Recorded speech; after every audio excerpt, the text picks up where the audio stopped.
ayos na si Toy Meets.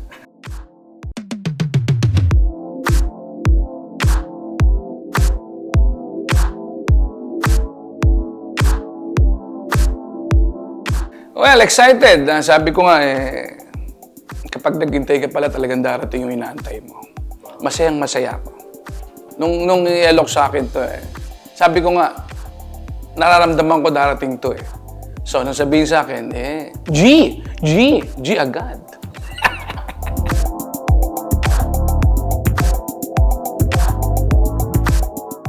Naging ano lang naman ako, nandun lang naman ako sa middle.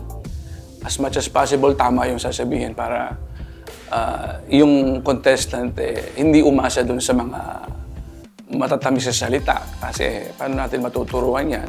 At the same time, siyempre, meron tayong binabalansi lang. Pero lagi yung sinasabi, mismo sa sarili ko, sabihin ko, lamang yung totoo kesa dun sa pasarapin lang o pagandahin yung salita.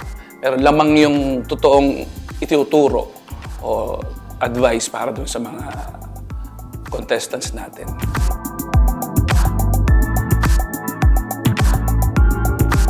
Well, yung enjoyin yung moment. Enjoyin yung moment. Kasi minsan nakala nila masyadong parang na-overthinking habang paano natin paano ko kakantahin ng matino ito ng maganda. Minsan doon na po focus . Nawawala sa kanila nawawala yung hinahanap mo na maging masaya. Kasi eventually, magiging performer sila . Di ba? Whether they lose or they win or lose, eventually, magiging performer sila. Dapat makita ng tao yun na, uy, ang saya naman panoorin ito. Parang gano'n. Yung nag-i-enjoy siya sa ginagawa niya.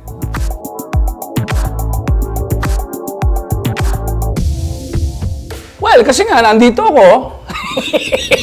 Biro lang naman yan. Siyempre, may pangalan na to . Ibig ko sabihin, nakakatuwa nga dahil isa to sa pinakamaayos na contest na nangyayari. Mga juke bosses natin na di kalidad, ika nga.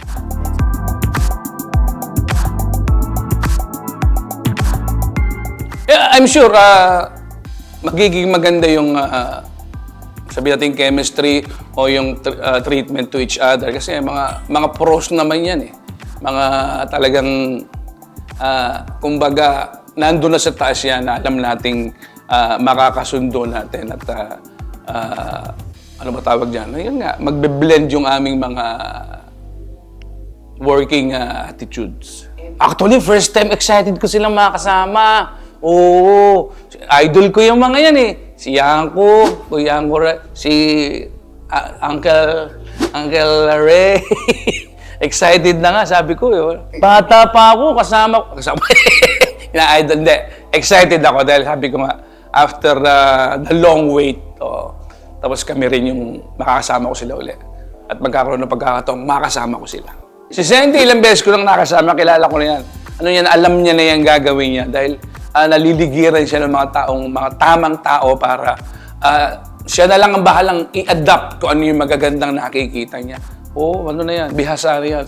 Kumbaga, sa manok may tahid na yan.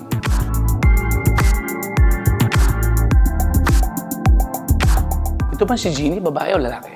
Nako, yan ang in the flesh. Sabihin nyo, magdamit siya, ha? Baka...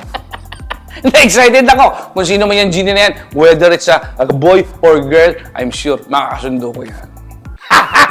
Mga kaawit bahay, heto na po! Excited ka na rin ba sa sobrang grand na pagbabalik ng OG Video kay Singing Show ng Bansa? Malapit na! Singaling! See you soon! Singaling!